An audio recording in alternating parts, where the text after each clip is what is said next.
80-85 हज़ार रुपए से स्टार्ट होती है। दूसरे लोगों को एक अच्छी चीज देने का काम कर रहे थे, तो मुझे वही लगा कि जब हमारा खुद का इतना अच्छा काम है तो हम क्यों दूसरा काम करें। जब स्टार्ट कर रहे थे तो हमने रिसर्च किया कि अगर हमें डेयरी करना है तो हम किस ब्रीड के साथ काम करें। जितना टेक्नोलॉजी को यूज कर सके ट्रेडिशनल कामों में उतना बेहतर है। हमारा फार्म विजिट कीजिए, आप फार्म विजिट कीजिए। जब आप अपनी आंखों से कोई भी देखता है तो वो जान जाएगा कि हम लोग के यहाँ पे कितना उसमें न्यूट्रिशन जा रहा है गाय के अंदर, और वो दूध कितना हेल्दी है। जो काम कर रहे हैं उसको अच्छी तरह से कीजिए। अगर आपका प्रोडक्ट अच्छा है तो लोग धीरे धीरे कन्वर्ट भी होते हैं और उसका पैसा भी देंगे आप। नमस्कार, आपका स्वागत है फ्रीडम प्लेटफॉर्म पर। दोस्तों, इस वीडियो में हम सीखने वाले हैं कि आप डेयरी फार्म को कैसे इस्टेब्लिश कर सकते हैं, कितना उस पर खर्चा आएगा, और अगर आप बड़े पैमाने पर काम करना चाहते हैं, साइंटिफिक तरीके से डेयरी फार्म खोलना चाहते हैं, तो उसके लिए क्या क्या चीज़ें आपको चाहिए होगी, और कौन सी अगर ब्रीड है गाय की या आपकी बफेलोज की, वो आपके लिए ज़्यादा प्रॉफिटेबल रहेगी, और सबसे ज़्यादा ज़रूरी कि इतना पैसा आएगा कहाँ से, कहाँ पर सब्सिडी मिलेगी, कौन सी स्कीम्स है, तमाम चीज़ें हम जानेंगे इस वीडियो में। अगर आप 1 लाख रुपए का प्रोडक्शन करते हैं तो उस पर आपका प्रॉफिट रेशियो है वो कितना है, जानने वाले हैं इस वीडियो में। हमारे साथ इंदौर के डेयरी फार्मर है, युवा एंटरप्रेन्योर है अंकित जैन। उनसे जानते हैं कि ये पूरा डेयरी फार्मिंग का गणित क्या है। हम अंकित के पास चलें उससे पहले आप इस चैनल को सब्सक्राइब कर लीजिए, इस वीडियो को लाइक और शेयर कर दीजिए, ताकि दूसरे जो हमारे किसान साथी हैं, युवा एंटरप्रेन्योर है, उनको भी ये जानकारी मिल जाए।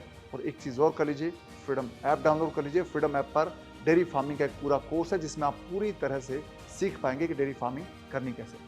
नमस्कार अंकित। नमस्कार। कैसे हैं आप? बढ़िया, आपका फार्म बहुत अच्छा है। Thank you. तो ऐसा फार्म अगर कोई इस्टेब्लिश करना चाहे जी, तो कितना कॉस्ट आएगा इस पर? सबसे पहला सवाल तो यही, क्योंकि लोगों को लगता है कितना पैसा लगेगा वो जानना चाहते हैं।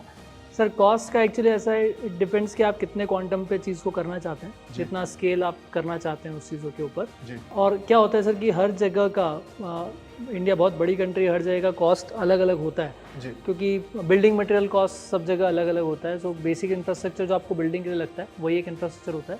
2 पार्ट हैं आप इसमें। मेरा सजेशन है, जब आप इनिशियली स्टार्ट कर रहे हैं आप बहुत फिक्स्ड इंफ्रास्ट्रक्चर पे ना जाएं, आप उसको कहते कुछ टेम्प्रेरी बेस पे रख सके जिससे आपका एक्सपेरिमेंटिंग फेज निकल जाए। क्योंकि आपने अगर बहुत हेविली इन्वेस्ट कर दिया तो और फिर बाद में उसको रियलाइज करना मुश्किल होता है, उसको कैपिटलाइज करना मुश्किल होता है। जी।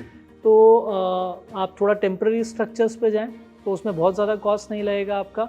और जैसे ही आपको लगता है कि आप स्टेब्लिश होते जा रहे हैं, आप अपने इंफ्रास्ट्रक्चर को कंसोलिडेट करते हैं, उसको और बेहतर से बेहतर बनाते जाएं। तो क्या क्या बनाना पड़ता है डेयरी फार्मिंग में? डेयरी फार्मिंग में आपको मेनली अगर मैं इंफ्रास्ट्रक्चर की बात करूँ तो स्टोरेज के लिए आपको ड्राई पाउडर स्टोरेज के लिए एक गोडाउन चाहिएगा, जो आपको भूसा या भूसा है जिसको जिसको बोलते हैं, स्टोर करना उसको होता है। स्टोर करने के लिए आपको एक वेयर हाउस चाहिएगा।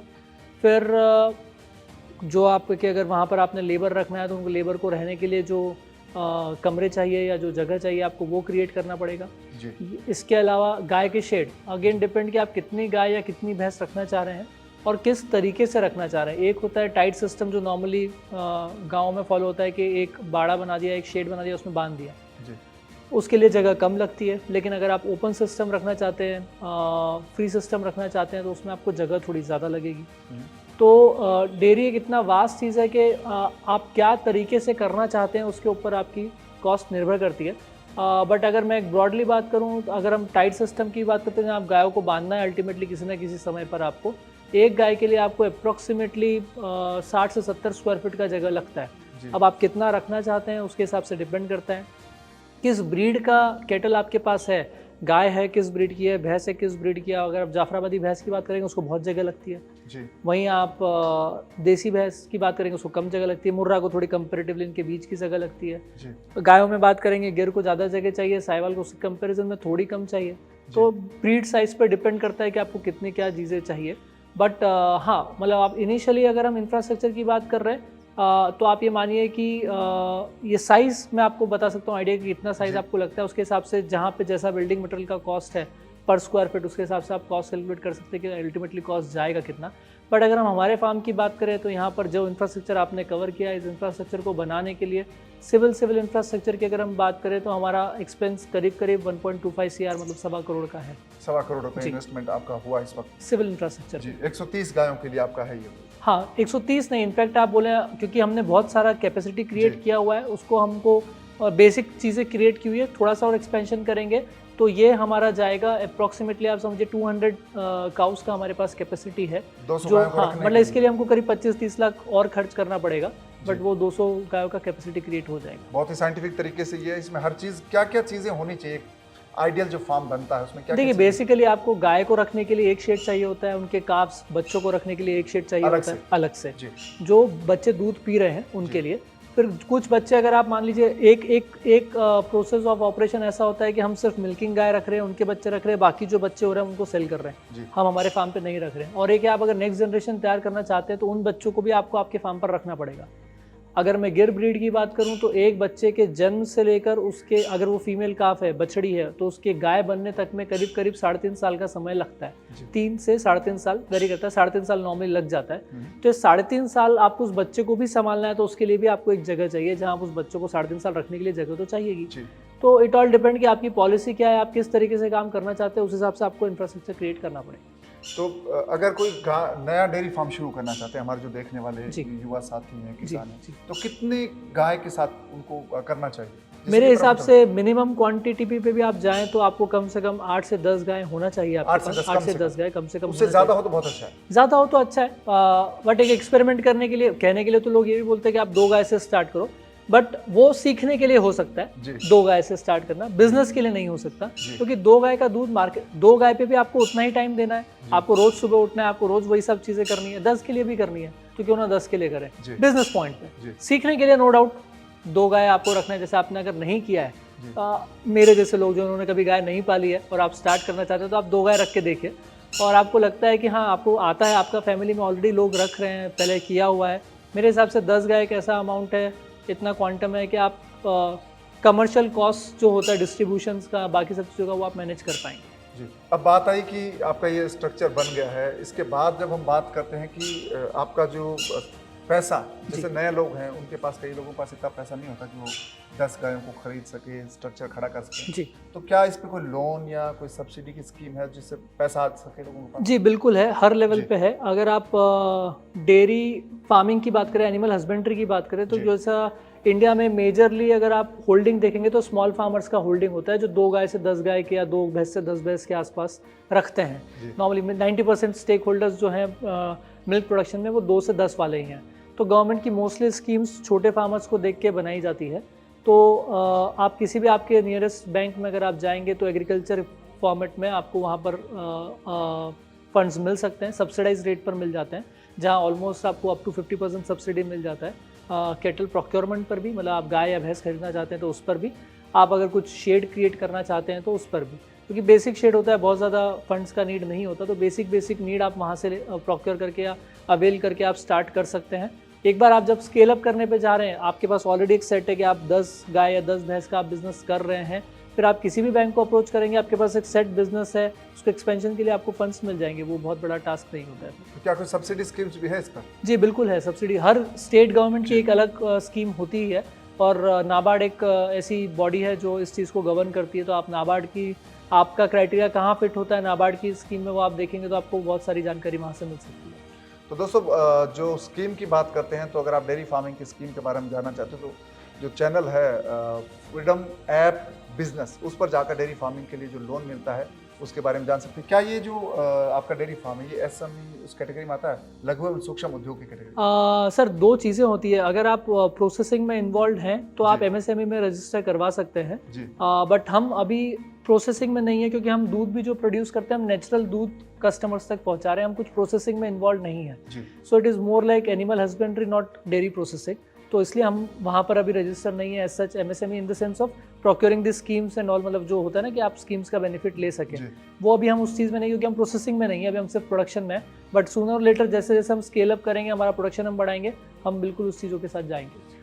ये तो बात हुई अंकित कि आप अपना फार्म सेटअप करते हैं, लोन सब्सिडी ये सब मिल गया जी, तो जब आप डेयरी फार्म करते हैं तो आपका प्रॉफिट का रेशियो क्या रहता है? क्योंकि आप सब चीज़ें कर लेते हैं, दूध का प्रोडक्शन कर दिया, मार्केट में ले गए, तो लास्ट में आपके पास क्या आता है आपके हाथ में? ये वाली एक बहुत बड़ी चीज़ है। प्रॉफिट देखिए, प्रॉफिट को डिटरमिन करने का सिंपल है, सेल्स माइनस कॉस्ट जी। तो दोनों फैक्टर इंपॉर्टेंट है कि आप क्या रेट पर सेल कर रहे हैं जी, और आपकी कॉस्टिंग क्या है उस रेट पर सेल करने की। सो नॉर्मली अगर मैं आम बात करूं तो आप ये समझिए कि अगर आप अच्छी क्वालिटी का दूध प्रोड्यूस कर रहे हैं सो दैट प्रोडक्शन कॉस्ट आपकी पहुंच जाती है अप्रोक्स आज के समय में, क्योंकि सब चीज़ बहुत महंगी होती जा रही है। जो फीड इनटेक है, फीड का जो कॉस्ट है वो बहुत बढ़ गया है। तो अगर हम उस आज के सिनेरियो में बात करें तो आप अगर अच्छी क्वालिटी का दूध प्रोड्यूस कर रहे हैं सो समवेयर अराउंड आपकी कॉस्ट 50 to 60 रुपीज़ पर लीटर जाएगी अगर आप अच्छा दूध प्रोड्यूस कर रहे हैं तो। अब वो 50 to 60 रुपीज़ आपकी अगर कॉस्ट जानी है then you have to decide कि आप कितने मार्जिन्स के साथ काम करने में कंफर्टेबल हैं, उस हिसाब से आप उस चीज़ को आप सेलिंग प्राइस डिटरमाइन कर सकते हैं। जी जी। तो किसी का अगर 1 लाख रुपए मान लीजिए सेल होता है, मिल्क होता है, उसमें जी। प्रॉफिट कितना रेशियो रहेगा, कितना अमाउंट प्रॉफिट के तौर पे अपने पास आ सकता है? सर अप्रॉक्सीमेटली आप समझिए एक एग्जांपल के लिए कि अगर आप 1 लाख का सेल कर रहे हैं तो मेरे हिसाब से उस 1 लाख के सेल में आपकी फीड कॉस्ट, ये कॉस्ट, वो कॉस्ट मिला के कुछ भी आपका 70,000 के आसपास जाएगा। 70-75,000 के आसपास जी। आप कुछ भी 25 to 30,000 आप सेव कर पाएंगे जी। आपकी बाकी चीज़ों के लिए। तो ये जो इसमें थोड़ा इन्वेस्टमेंट और जो कॉस्टिंग है ज़्यादा है, मतलब कि आपका जो प्रॉफिट है वो 30% तक रहता है। जी। आपका जो जी। डेयरी फार्मिंग जो है दोस्तों, उसमें 30% आपका रेशियो रहता है। अगर आपका 1 लाख का टर्नओवर है तो आपका जो सेविंग हो 30,000 के आसपास होगा। 30,000 रुपये आप कमा सकते हैं आराम से। तो अंकित, बहुत अच्छी जानकारी आपने दी हमारे जो डेयरी फार्म करने के इंटरेस्टेड लोग हैं जी, जी। उनके लिए। तो अगर इसको बढ़ाना हो, जी। जैसे प्रॉफिट को बढ़ाना हो, जी। उसके लिए क्या करें? प्रॉफिट बढ़ाने के 2 तरीके हैं सर। एक वही दोनों फैक्टर, या तो आपको सेल्स प्राइस बढ़ाना पड़ेगा या आपको कॉस्ट कम करना पड़ेगा। जी। कॉस्ट कम करना बहुत आसान है, आप फीड क्वालिटी डिटोरेट करो, कॉस्ट कम हो जाएगा। बट वो मैं सजेस्ट नहीं करूँगा। किसानों को ये फोकस करना चाहिए कि हम अच्छे से अच्छा प्राइस रियलाइज़ कैसे करें। आप जितना अच्छा प्राइस रियलाइज़ कर पाएंगे आप उतना आपका मार्जिन इम्प्रूव कर पाएंगे। जी। तो वो एक ज़रूरी चीज़ है। हमें फोकस प्राइस रियलाइजेशन पे करना चाहिए, ना कि कॉस्ट इनपुट रिड्यूस करने के लिए। आप अच्छा खिलाएंगे, आपके केटल्स अच्छे रहेंगे, आपका दूध अच्छा प्रोड्यूस होगा, आपको लोग ट्रस्ट करेंगे तो आपको बिल्कुल पैसा देंगे। तो दोस्तों ये अंकित है जिन्होंने बहुत अच्छी जानकारी दी, आपका बहुत बहुत धन्यवाद। Most welcome. तो दोस्तों हमने अंकित से जाना कि डेयरी फार्म शुरू करते हैं तो उसमें कितना कॉस्टिंग आता है, उसका इन्वेस्टमेंट कितना होता है और प्रॉफिट कितना होता है। डेयरी फार्मिंग बहुत अच्छा प्रॉफिट का बिजनेस है। इसमें जो बिजनेस का रेशियो है वो 30% तक है। अगर आप 1 लाख रुपए का दूध बेचते हैं या घी बेचते हैं तो आपका प्रॉफिट है वो 30,000 रुपये तक होता है। अगर आप उसको चॉकलेट फॉर्म में बेचते हैं या उसको मक्खन के तौर पे बेचते हैं तो आपका प्रॉफिट है वो 40% तक पहुंच जाता है। 40,000 रुपये आप बचा सकते हैं 1 लाख रुपए की सेल पर।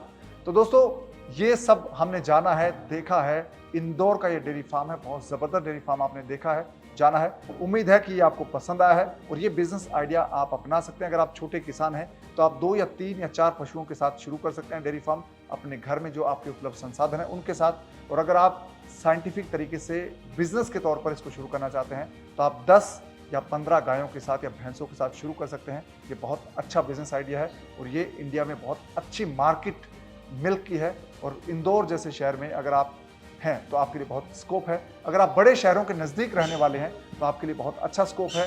और अगर आप छोटे गांव में हैं तो आप छोटे स्तर पर इसकी शुरुआत कर सकते हैं।